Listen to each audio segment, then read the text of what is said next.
we had the de-risking for 2 months. We've shot back up, but like respect the breakout, man. Like, Yeah. I think that's what it is you just got to respect it. Have some respect. And the rest of the market looks so good. All of this is pointing towards like moon boy mode in crypto, which is, got that tingly feeling. Wasn't expecting it, but now let's play for it.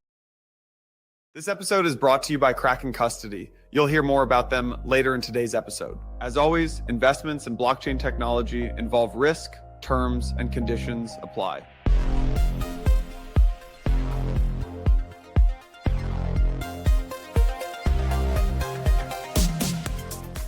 All right, we're streaming. What's going on, Jonah? Hope you had a good week. Yeah, same to you. I hope you repented for all of your sins, of which there are many. I did. I repented. Yeah. One thing you realize, repenting, you're piling up sins even when you don't realize it. I know, right? Intentional ones, unintentional ones. It's and that's what we do.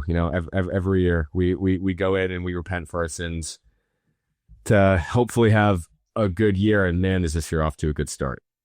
Welcome to Uptober, Avi. Welcome to Uptober. The whole, it's amazing that the sell on Rosh Hashanah, buy on Yom Kippur trade worked ridiculously well. Once again, I mean, we're at all-time highs for Bitcoin. Things are ripping left and right, and I mean the market's just looking good. Even when you hear all this gloom and doom out there. People are talking, things are hot. What if data comes in bad? What if the Fed doesn't cut rates fast enough? Does the government shutdown matter? All these questions. Market's looking good, man. Market's looking good. I'm loving it. I mean, I wasn't expecting it. That's the thing. I was medium to long-term bullish, but I didn't have a good feel for what was going to happen in the short term. We talked about it, right? Like, okay, you buy with both hands if it goes below 100K, but why would it do that? And where is it going to go? 105, 102? Does it stabilize there for a couple of months? 125,000, like basically all-time highs within a week of local lows was not on my bingo card. And I think what's driving this, like if I really try to pick it apart, I think that the sell-off was exactly what it looked like. It was just a little liquidation, a little flush. And when positioning gets clean, like it did after FTX, that's the canonical example, things stabilize for a bit and do nothing. And then they just keep pumping again because the mega trend is alive. The world is moving towards crypto for all sorts of reasons. So yeah, I think there was just nothing that bad happening that could have kept crypto down. And the rally picked up faster than you or I would have imagined with a pretty clean positioning base. And I think what's so cool about this is that, we get to say Uptober. Shit's real. It's we're yeah. I mean, and it's looking really fantastic because I think of all of that de-risking that you were talking about, and we'll just start with Bitcoin. I want to point something out. Like if you guys are watching and you're able to go to the chart, basically we sold off from that. From the last time that we punched all-time highs at 124 in mid-August, we basically had 2 weeks of selling off and then a little bounce, and then we retraced that bounce. And I think that's when people started to get really nervous. I mean, including me and Jonah. I mean, when we were trading 114, we were thinking, okay, look, just tactically, maybe we get down to 105. We got down to 108 from there. There was a small move, and this is sort of key when it comes to trading BTC. Whenever you get a substantial amount of de-risking and you get people calling for sideways, or down, or the market not to do well, and then Bitcoin rebounds a down move very quickly, that's a pretty good sign that you're going to rock it up, because a lot of those people that just de-risked, if you de-risked recently, you're a lot more likely to buy back in quickly, because you're like, oh fuck, did I really make a mistake? And I think I think that's kind of what happened, right? So you had that one day, to Thursday, September 25th, where you get that 2-3% move. It's a 4% move down in one day, which is a reasonable move for BTC, and then you basically recover it in one candle. And when that happens, this is what we were talking about last week. That move happened very quickly. Maybe time to get back in. I think that's what forced a lot of people back in the market, and that is what sets up for all-time highs. And that's what sets up for like a really face-ripping rally, is when you get this period of consolidation, but then you resolve upward. So if you go back to the weekly time frame and you look at it, it's kind of the same pattern that occurred on the daily time frame over the last month. What has happened over the last 4 months, right? So you had effectively a 2-month period of de-risking from the beginning of August up until the end of September, and then in 1 week you recovered all of that de-risking. That sets up for a 150 to 160. So that's kind of what we're thinking. It reminds me a lot of the ETH rally, where, if you remember, ETH had shot up a decent amount. It went to 3,700, and then we were both like, okay, we're tapping on 3,700 again. Now's a good time to go buy it on the breakout, because this market is respecting breakouts. And then it went from 38 all the way up to basically 5,000. That's a good trade. That's the way that I view this Bitcoin chart right now. Is we had the de-risking for 2 months. We've shot back up. It's time to respect the breakout, man. I think that's what it is you just got to respect it. Have some respect. And the rest of the market looks so good. Gold, just absolute ripper over the last 2 months, up 20% since the beginning of August. That, as you know, a lot of people comp Bitcoin to gold, and the more gold goes up, the more ceiling there is for BTC to go up. It looks better on a relative basis. I mean, I have a lot of thoughts on that, by the way. We should get into it. But basically, I don't see the threat to the market right now. I was in the camp of maybe we don't do it immediately, so it happened a lot faster than we were originally talking about on last week's stream. We're like, okay, we're both very bullish, but maybe it takes a week. Maybe it takes like 2 weeks, 3 weeks, whatever, to work month to work through the supply. Just sit there and be patient.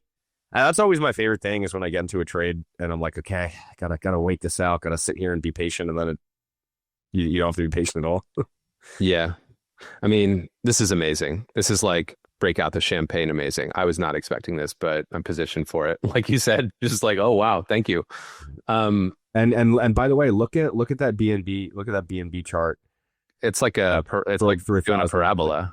Great straight parabola. Looks like the Asians are awake. Aster's back at $2. Yeah.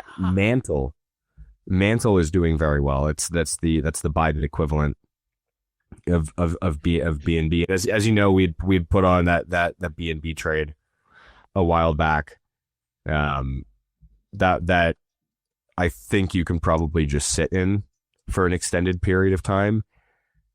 I mean, I'm sitting on my hands. My portfolio has not changed a huge amount over the last month or so, I'd say. That's good.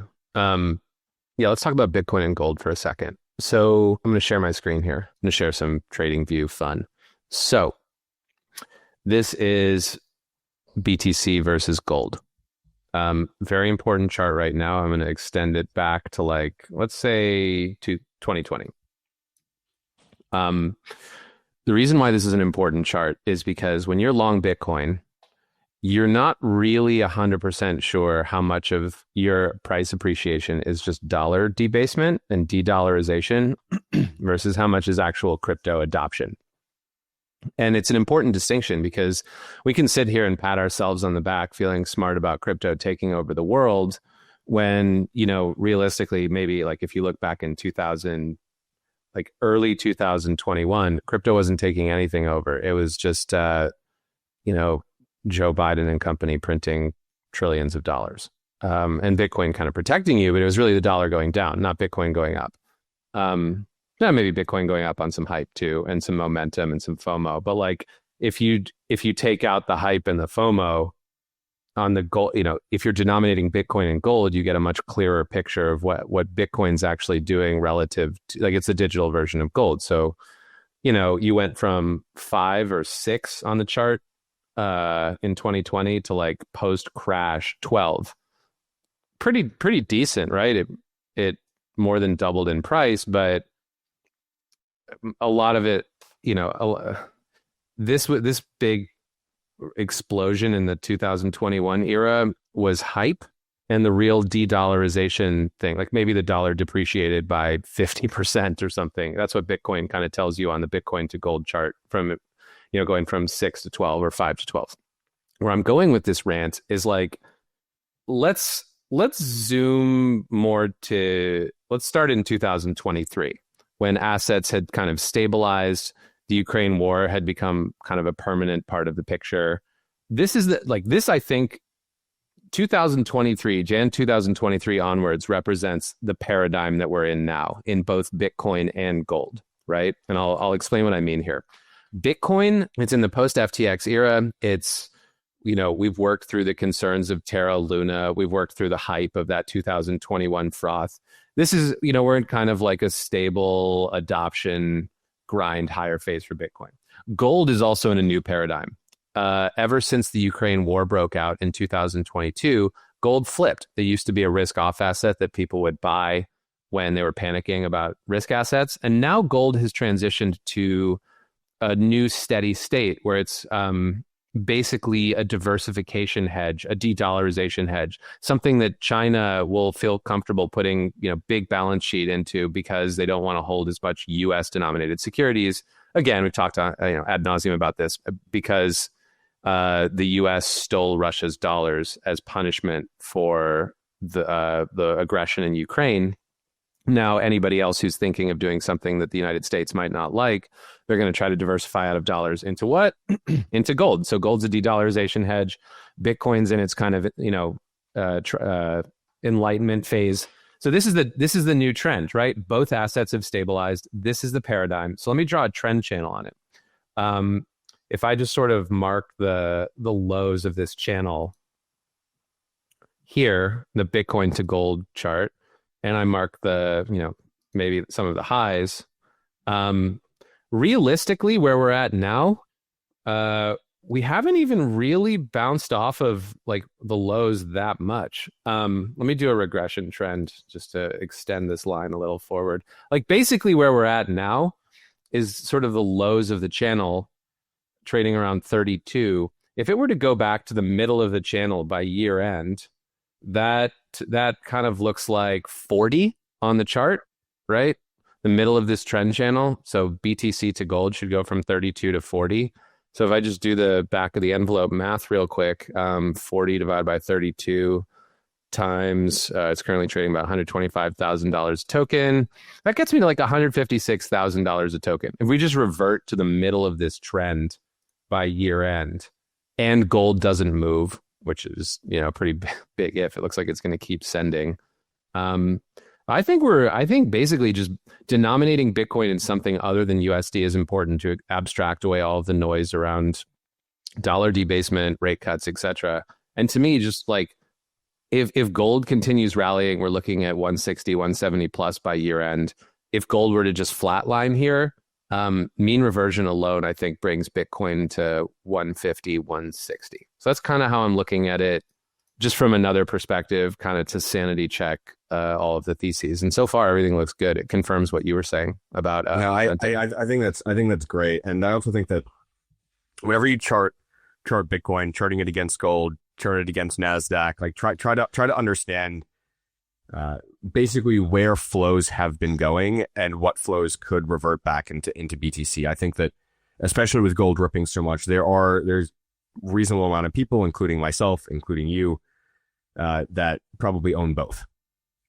And there has to be some level of rebalancing. I mean, I know myself, like I've been chipping away at gold to rebalance into the rest of my portfolio, including BTC, because gold has just ran. I mean, like my gold and silver positions, I think like my silver position's up 40% in the last few months.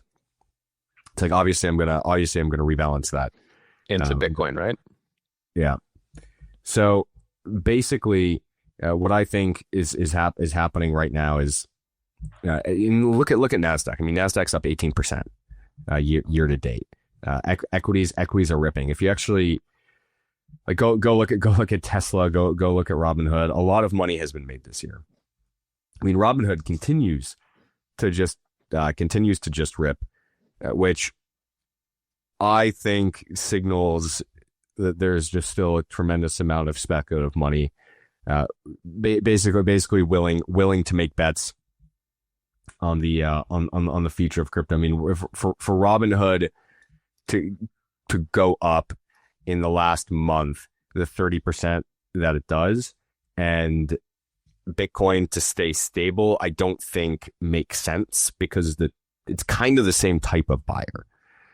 It's the people that are willing to bet on inflows into crypto, because Robinhood generates so much of its revenue from trading crypto. Like it's implausible, I think, for Robinhood to be up 30% and for crypto to be down. Like Robinhood should come down if that's the case. And so what it's telling you is that there's still a lot of these buyers. I mean, flows into the Bitcoin ETF have been pretty good. What makes this better, in my personal opinion, is that it doesn't seem to be the DATs driving this rally in a meaningful way. I mean, MicroStrategy bought like what, 200 BTC? MicroStrategy loses 200 BTC behind its couch cushions in a couple of hours.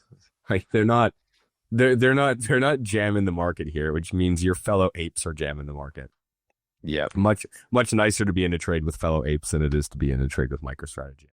Looking for secure, regulated digital asset custody? Kraken Custody delivers institutional-grade qualified custody for institutions and high net worth clients. With multi-layer security, your assets stay safe, fully segregated, and always under your control. Trade, stake, and transfer directly from qualified custody thanks to Kraken Custody's seamless integration with Kraken Prime. Discover qualified custody built for performance at kraken.com/blockworks. Not available in certain geographies. Custody services provided by Kraken Financial, a Wyoming-chartered special purpose depository institution, and deposits are neither insured by nor subject to the protections of the FDIC. Crypto trading involves risk of loss. View legal disclosures at kraken.com/legal/disclosures. The machine economy is here. Devices are monetizing data for their users all over the world. Tokenized robots are generating revenue for token holders. The first machine economy free zone is live in the Emirates, and it's all happening on Peaq, the machine economy computer. Head to peaq.xyz, that's peaq.xyz, to find out how you can benefit from the age of automation, or click the link in the show notes to find out more. As always, investments in blockchain technology involve risk, terms, and conditions apply. Wait, Avi, talk about this. It looks like Bitcoin's outperforming everything right now. Is that going to trickle through to ETH and then alts like it usually does? Like, is ETH the catch-up trade? See, I don't know if I would agree with that, because ETH is up. ETH is up 4% today. Bitcoin's up 1.5. Still hasn't broken all-time highs, though. Like, yeah, Bitcoin was out, but like, I think today, because Bitcoin has managed to get above all-time highs and people are itching, I think you can get some alt outperformance. I mean, there's been a lot. You're asking again, we get this question a lot. Hey, when's alt season? Dude, Zcash doubled in a week. That was crazy, by the way. Why? I saw that. I did not see that necessarily coming. because Zcash is basically Zcash has always sucked, and then will like rally super hard at like close normally, which is not a great sign. It will rally super hard close to the end of a cycle. Like if you look at every other time Zcash has rallied extremely hard, you're kind of close to the end. Basically. No. Yeah. But that's probably one of those top indicators that you don't have enough back-tested data to trust, though. No, normally it'll run for like a few weeks, and then that'll top it out. But I mean, what's interesting about that move is that the quote unquote reason that it's moving is all just cope. It's probably moving because a couple of people decided to buy it, and it doesn't take that much to move this thing because it doesn't trade that much, and then it just kind of spiraled out. A lot of people have been posting these like super long theses on Zcash. What, after the rally or before? I would guess after the. Oh, always after. Always after the rally. If you hold it is, and this is, by the way, this is true. So I'm not here to knock the theories. The theories are actually very accurate. It is the best privacy coin out there, and privacy is extremely valuable. And Bitcoin is not private at all in any way, shape, or form, which is one of the reasons why I always liked Zcash, like in the abstract. Like I've never owned it, but I always liked it in the abstract because it is the most meaningfully private coin out there. It does have genuine groundbreaking technology, and it is the only way to hide what you're actually doing. If you choose to hide what you're doing financially, you can do that with Zcash. I don't see why the world would just suddenly wake up to this and start going, "Oh my God, we like really need some Zcash right now." But what it tells you and me and the audience is that seems like it's alt season, man. Yeah, I agree. And these things, like it gives you an idea about the zeitgeist of the moment, which is, wow, maybe things are about to get. Remember when like 4 weeks ago or 5 weeks ago, I was talking about how things like in the final leg get fucking insane? Like it's stuff like this. And this is probably the beginning of the insanity, and there will be an end to the insanity. But I tend to agree with like a Paul Tudor Jones. It's like this type of market ends in a blow off. And I don't know exactly when or how or where, but I do think we get that. This is exciting. I mean, yeah, as for Zcash, it's probably just like somebody made some money and wants to move it privately. It's like a one-off. Somebody probably moved a lot of money into Zcash to transfer it somewhere suspicious, right? And you could never have profited from that trade because in order for you to do so, you would have had to been, basically sitting in this terrible investment for years in order to profit from this one pop. So if everybody's coming out with a thesis now post rally, it's a bit of a joke. It's not a good way to trade.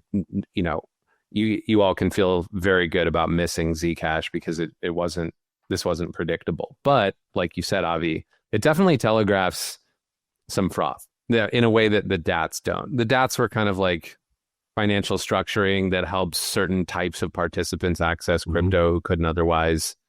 Regulatory or institutional loopholes get threaded that way. Whatever. This is different. This is like, okay, maybe we start to get an alt season here again. I personally find it very difficult to invest in alts. I've had some big winners, some big losers this year. I'm not really confident investing in alts right now because with Bitcoin sending like this and with my confidence so high in Bitcoin, it's not like I'm just starting with a clean slate here. The opportunity cost of investing in something other than Bitcoin is extreme right now, given that Bitcoin is just looking so good. So I think you want to like dabble with alts with a small percentage of your portfolio, which is what I've been doing just to keep your finger on the pulse of the market and get these signals from, various things. But like of the 10,000 top alts, it feels like 9,000 of them are just like doing nothing. And maybe on a given day, maybe 500 are rallying slower than Bitcoin, 400 are rallying a bit faster than Bitcoin, maybe just like a couple of them are doing something meaningful enough relative to BTC that they actually make airwaves and news and get mind share. But the problem with that is like when you invest in an alt that's just popped because everybody's talking about it and putting out their theses, you're already behind the curve. Like these cycles don't run in these altcoins right now. And that's a bit concerning for altcoin investors. Like what's a better trade right now than just holding Bitcoin with 3x leverage? Like that's what I'm struggling with. I don't know. Well, look, if I'm going to make the case, like I think that during this, if Bitcoin goes to 150, what's that? That's a 20% move from here. Yeah. That's not crazy. So if you do it on 3x leverage, all right, maybe you can make 60% on your capital. It's like, okay, fine. Like, is that interesting? If Zcash can go 100% in a week? I mean, look, this podcast called 1000x, Jonah. How are we gonna get that 1000x right now? I don't think Zcash is gonna go 1000x or 2x in a week again. Like I don't think it's gonna double from here. I do think that there are assets that will though. That's the thing. Of course. If Zcash, it's more likely to go back down after whoever put money in takes it out. This is the environment when I think you can sort of press your advantage. Like with BNB and with Mantle, somebody put out, I think, a very reasonable thesis, that we've talked about tangentially before, which is, look, it's just at the end of the day, it's about flows. It's about where's the money coming from, who's buying and who's selling. And when there's a lot of money chasing after speculative assets, and if you're a trader and you want to try to make money, you got to think about what's going to benefit the most from this type of market environment. And it's the things with restricted supply right now. And so things like BNB, things like Mantle, things that have been around for a while that don't have a ton of sellers to offset the buyers. I think that's another reason why Zcash can move 100% in a week, is because you don't have people sitting in that thing looking for 20% moves. I mean, the thing was just like washed of every seller. Like anyone that held that thing is a true believer. Not true now, obviously, because there are a lot of people that bought into it. But I think if you're going to be actively trading right now, which I think a huge proportion of people watching this want to do and are, now is, I think, a good time to start looking at maybe some alts that haven't moved, that have more restricted supply. Like I wouldn't buy VC coins here. Like your ENAs of the world are probably not gonna rip hard. But the assets that I mentioned, I do think that there's a good shot that we get a significant movement. And not only that, looking outside of crypto, Robinhood has outperformed massively. Robinhood's up a huge amount. Uranium, since we talked about it, again, is up 23%, and I think will continue to do extremely well. Check out the Galaxy.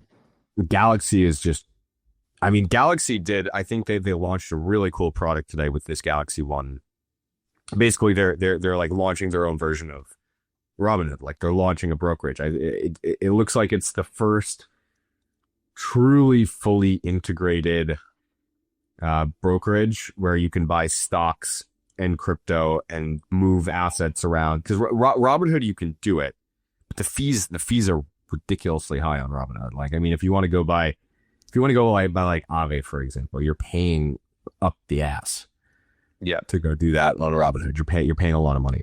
It's like over 1% most of the time relative to what you can get on Coinbase. So I'm hopeful about this Galaxy One product. Turns Galaxy into even more of a meme stock.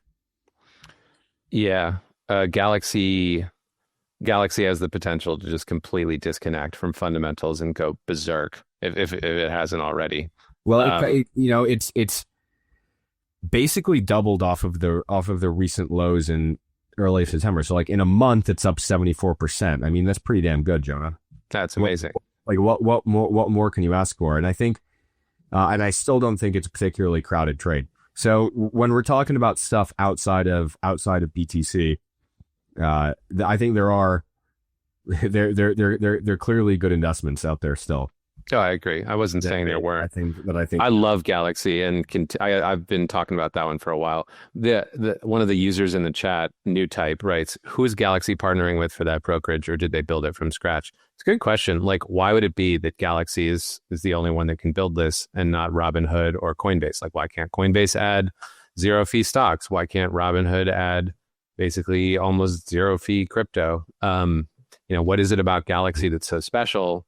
I don't know.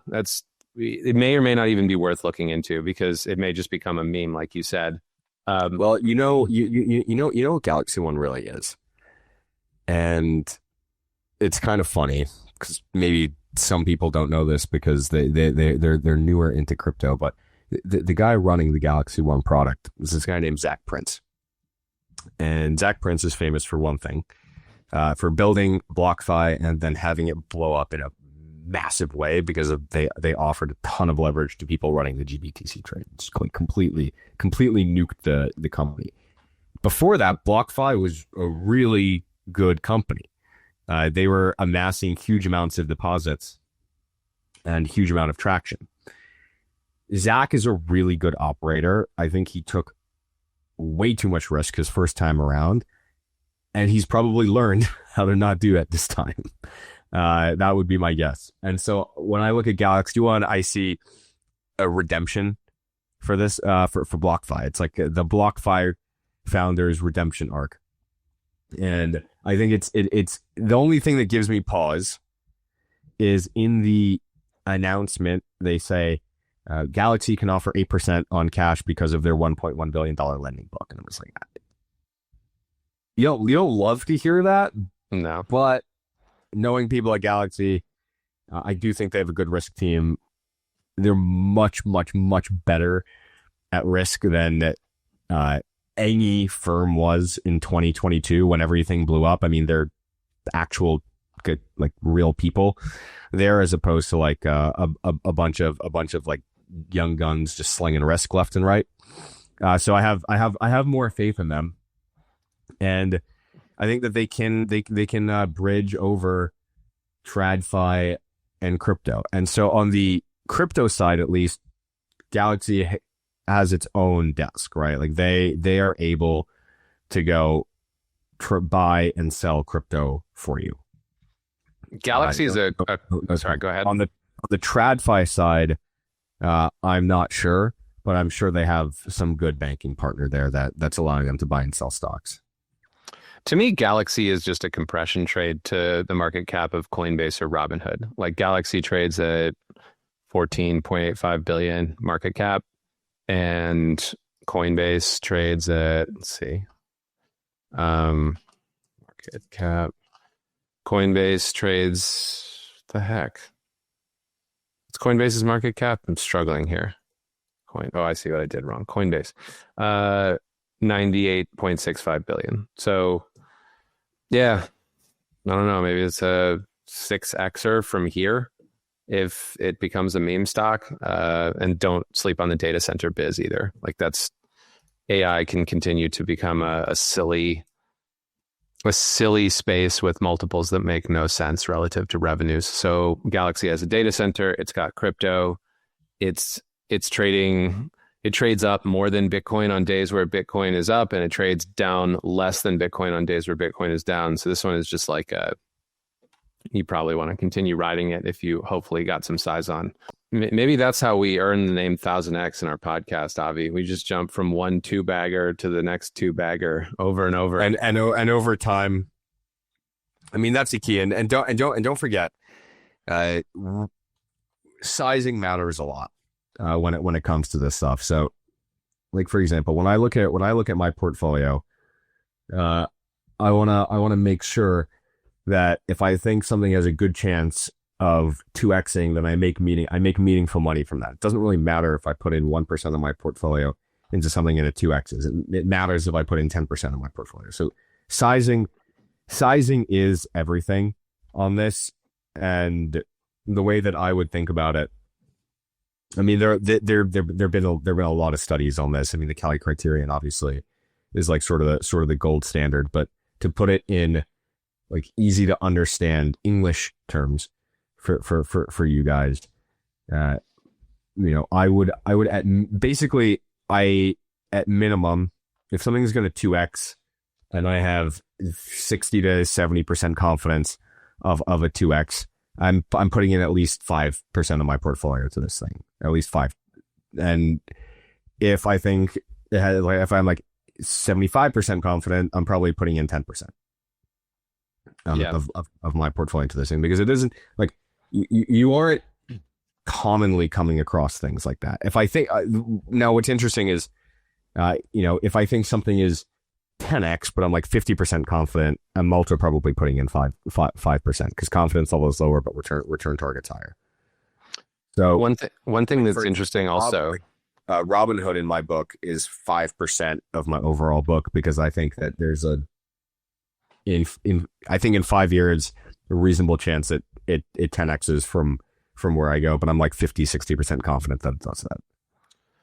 Yeah, I mean, one thing that I like about that framework and the way of thinking about it is that you're never really putting, 50% of your portfolio into one of these kind of flyers, right? You're putting 5 or 10% of it into it. And then if you lose that 5 or 10%, or you lose most of it, you can stop out and survive. Whereas if you make a lot of money on it, let's say you double or triple that, you put 10% of your portfolio into something and you triple it, you're probably not just hanging on to that for dear life. You're like, all right, let me just roll this back into BTC and keep going. And on the flip side, let's say that you allocate 10% of your portfolio for active trading on riskier bets, and then you just lose all your money after 6 months or a year. It probably is a signal that you kind of suck and you should stop and just reevaluate or rethink things for a while. You shouldn't just like allow the total portfolio size to continue dwindling from, wherever it started at. Okay, then there's a 10% hole, then a 20% hole, then a 40% hole. That's, that kind of playing on tilt is what a lot of bad traders do. And I think we talk about winning and rolling gains back into the sure thing, which is Bitcoin. But we should also address, like, if you're losing, you gotta respect that you're not seeing the ball clearly and do something about that too. Otherwise you risk ruin. Although, look, I do subscribe to the idea, because it is, at the end of the day, this is how I made my money. If you're highly confident in something, you got to take the risk and bet big. Yes. Highly confident for me was when, like post FTX, I went 100%. I just put all like every dollar I had, I put into Bitcoin. I just like went all into Bitcoin, right? It's like, I'm super convicted in this thing. I'm putting my money where my mouth is. If I'm going to tell everyone that I really think Bitcoin is going to change the world, then I might as well buy a ton. And I don't think right now is not necessarily the time to go super heavily concentrated in anything. I think you can do it in Bitcoin still, because I think Bitcoin is still a surefire bet. I think you can probably even do it in Bitcoin and ETH. Like, if you have a $10,000 portfolio, you should not be diversifying, in my personal opinion. Diversification and like the 5-10% positions and the managing, that's for people that want to grow their wealth but don't want to you don't want to see massive P&L drawdowns. You want to grow and you want to keep making money, but you don't need to crush it, right? Like, if you have $1 million, if you had $2 million, that's when you can think about diversification. If you have a small portfolio, and I say basically below 100K, you need to create wealth by concentrating your portfolio in the stuff that you really think is going to do well. And you just need to weather those drawdowns, because it really shouldn't impact your day-to-day life. Like, for me, for example, I don't really do that anymore, because I run off of my trading income. I don't have a job. I worked at hedge funds. While I was working at hedge funds, I would be 100% all in because I had another source of income. Now that I don't have any other source of income, you have to be a little bit more careful with if you have income and you're bringing it in and you have a portfolio that, you know, if it goes down by 50%, your life's not going to drastically change. If my portfolio goes down 50%, I'm kind of like it's not going to be good for me. Right now. If you're not in that position and you're making money, let's say you make 80K a year and you've got 10K in savings, like this is a moment. It's like be concentrated in something that you believe in. Try to make some money. That's at least my take, because I do think that there is a concept of log wealth. I think like once you hit 10 million, like anything past that, like doesn't, like 10 to 50, in my opinion, doesn't really change your life that much. Your life changes again once you get to like 100, 200.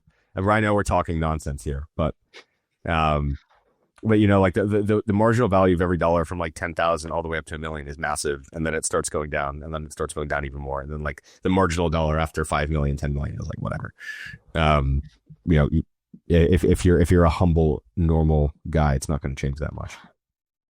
Looking for secure, regulated digital asset custody? Kraken Custody delivers institutional-grade qualified custody for institutions and high net worth clients. With multi-layer security, your assets stay safe, fully segregated, and always under your control. Trade, stake, and transfer directly from qualified custody thanks to Kraken Custody's seamless integration with Kraken Prime.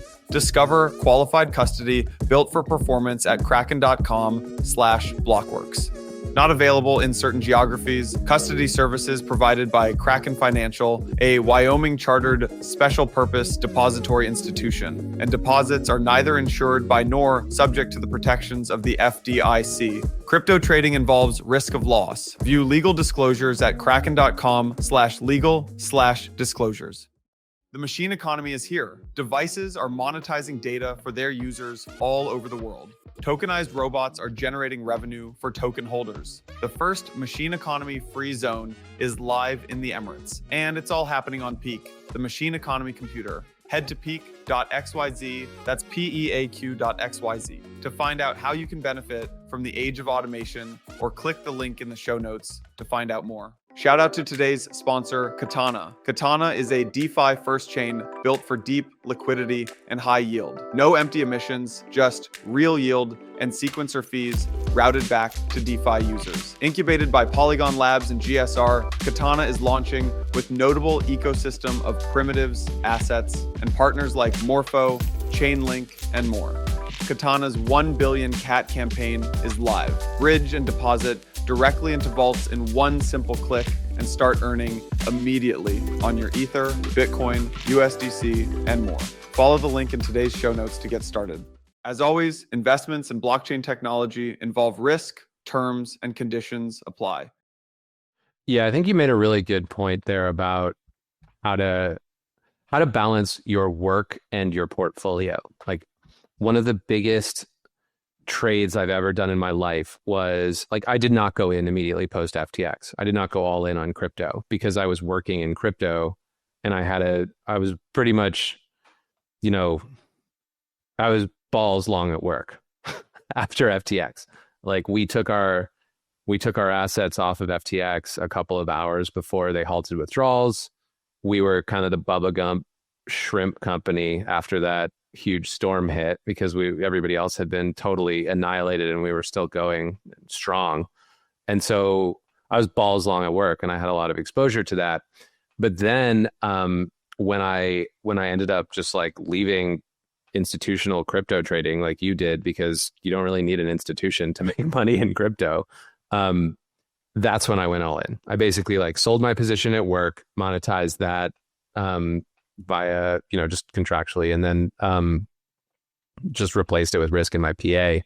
And, you know, I did the calculation and posted it on Twitter. And basically the way that you do it is you just look at what are your after-tax returns going to be for X dollars of, you know, institutional investment versus Y dollars of, just PA investment, because there's different taxation. You're going to have a bonus payout at work or whatever. And I basically just reverse engineered the principal that I would have to invest personally to achieve the same returns as work. And then I put more in because I didn't have that like kind of wrong way risk where if Bitcoin goes to zero, then I lose both my job and all of my money at the same time, which is a pretty bad situation to be in. So basically what I would recommend for a lot of crypto traders just out there is like, do some, you don't need to be a full-time crypto employee to make money trading crypto. You can just do whatever you want and then plow that money into a portfolio that actually gives you a lot more risk-taking opportunity because you have income that's not correlated with crypto. The worst possible thing you can ever do in any business interaction is be a forced seller or a forced buyer of something illiquid. So, your career is basically a very illiquid asset. It takes months or years to ink a good deal or interview or build your way into a position of power and influence and wealth. And basically, like, if you're like running out of money at the same time as you're getting fired, you're basically you're like in this desperation mode in an illiquid space, i.e. your career, where you have to like really try as hard as you can to just force your way in, like force a square peg into a circular hole, and it doesn't work. So yeah, I think the best diversification is having non-crypto income to plow into crypto. And like you, I took some profits on the way up, but not after a good long while. I basically ran it up. So I think, from here, the question is like, what do? You and I are talking about putting 10% of our portfolio into this or that alt. But if you're like, 24 and you have good income and you've got a nice stash, you could definitely go bigger on high conviction bets. I think one bet that I'd like over the long run, I think now that XPL has puked this much, it's starting to look good again. I think Plasma could potentially take over a significant chunk of the financial ecosystem globally. And I think that might be a 10-bagger over the medium to long term. But you have to stomach some insane volatility to capture that. What do you think? Yeah, look, I'm with you. I think we're in for a pretty incredible ride for the next 2-3 months, and you kind of just need to eat the volatility and just get through it, Jonah. Yeah.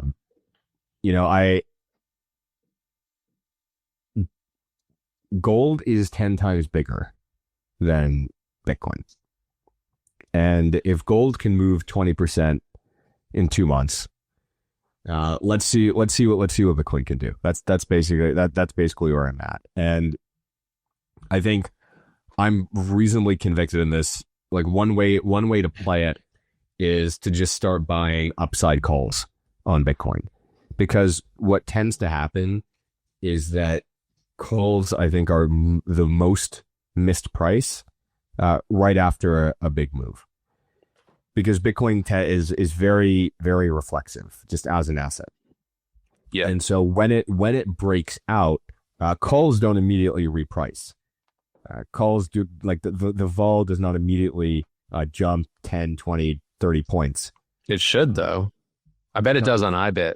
Because the breakouts are not massively violent. No, the vol, we can take a look, but Bitcoin's up 1.4% today. Now, the thing is, the way that people think about this is that, like, how do you look if like the implied vol is 60?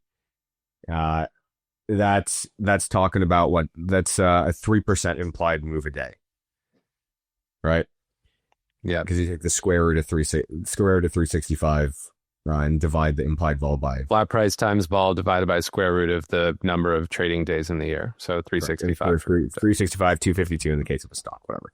Yeah. So that implies a 3% move a day. Now, that seemingly might be too high of a price to pay if Bitcoin's moving 1.5%. But if Bitcoin moves 1.5% a day in the same direction, which is up, then options, because you take advantage of the gamma. So basically, it's like a massive. You could get a massive levered position. So it's not always about the vol, right? But even then, like the vol, because the vol stays lower. Like if you think that Bitcoin has an 80% chance of going to 150 in the next month, then vol is massively mispriced, like massively mispriced. Like the gamma is massively mispriced. The whole structure. You're getting very cheap leverage. Yeah, I agree with that. So what I'm saying is, when you get a breakout like this, Bitcoin does tend to move aggressively, and options are a great way to voice that opinion, actually, because you tend to get there reasonably quickly. Like Bitcoin's probably not going to grind up over the next 3 months to 150. It'll probably get there in the next month if it gets there, right? At this point, I mean, it just rallied like almost $20,000 a token. This is insane. I'm like foaming at the mouth here. I'm so excited. I agree with you. I think if you expect, it just goes back to the old rule of thumb, right? If you expect markets to move fast, buy options. If you don't, sell options. And I expect this market to move fast now. The breakout, the gold move, the equity markets, the random little things like Galaxy stock doubling, Zcash doubling, all of this is pointing towards like moon boy mode in crypto, which is got that tingly feeling. Wasn't expecting it, but now let's play for it. I still think I struggle with alts. We own our L's on this podcast. I want to be transparent about what I'm not getting right. I don't want to just sit out here and pretend that I'm nailing everything. I'm really nailing 90% of my portfolio being in my crypto portfolio being in Bitcoin. That's awesome. But I have a lot of, not anxiety, but like a lot of internal dialogue over whether I should be ramping my aerodrome positions, buying some pump, all of these things. I'm still actively debating. So ultimately, maybe Bitcoin calls. Maybe that's the way to do it, or maybe just Bitcoin with leverage. What's a December expiry Bitcoin? I think that's actually like pretty, like a pretty reasonable way of doing it. Like you could get, like if you have a smaller portfolio, like buying some longer dated Bitcoin calls, like maybe buy some, March of next year. What's a DEC 150 call in Bitcoin? At like, hold on. Options. So it expires 26th of DEC, day after Christmas. 150 call. Which one is okay on the left? Dude. I mean, vols. It's 40% vol. Okay, so you're paying 50 vol for a 200K call and end of December. I think you probably maybe you want the 150. I think you want the 150, and that's trading 2,000. You basically, if you lift it, you're paying $2,900. Maybe that's what you do if you have a tiny portfolio, is you just buy some DEC 150 calls and try to 3 to 10x your money there. I mean, what I would probably do is, like, you could even, if you were to get, I mean, like, I don't like advocating trading options, because I think they do take like complicated structures. I think outright you can reallocate some of your portfolio. But like if I was actively trading options, I might actually do this trade. I might buy a 1x2, so like buy some of these 150 and sell the 200s, because there's a 10 point difference involved there. So I think that's a pretty reasonable trade. I would not sell an option on Bitcoin for $350. That's the dollar value of the $200 call. I think if Bitcoin rips to 175, that $200 call isn't going to be trading $350 anymore. It's going to be trading like 5,000, and you're going to get your eyes ripped out on mark to market. So I've had, as an oil trader, I just really don't think that you're. Yeah, I just really don't think you're getting above 200K this year. I don't either, but you'd have to stomach some insane mark to market being short the two, right? So maybe just a call spread. But if you, I think a 1x1 call spread, or I think like, you could definitely bet on Bitcoin hitting 180 by year end. So if you buy the 150 call right now and it settles 180, you've 10x your money. That's a good outcome for an asset that you can feel confident. That is a very good outcome. And it's on the table, like per the gold chart that I just showed. Let's say gold rallies another 10%. Bitcoin just mean reverts to the middle of its range, its trend channel versus gold. You're there. You're at 180. You've 10 extra money with an options strategy. That's what I think. Anyway, I got to run, Avi. I know we're in the middle of a good session here. This was great. An hour. It always flies by talking to you. Yeah, likewise. Maybe go buy some options later today. Would you use Deribit or would you go IBIT options? Probably IBIT. IBIT options. Yeah. Just have to work out the 150 equivalent. Anyway, guys, this was a pleasure as always. Next time we'll do more questions. I think we were just rolling. It's just fun. This is awesome. Sorry I have to jump. Really appreciate everybody who tuned in, and we'll get this episode out as quickly as possible. Great talking to you, Avi. You're the man. Adios. Take care. Later.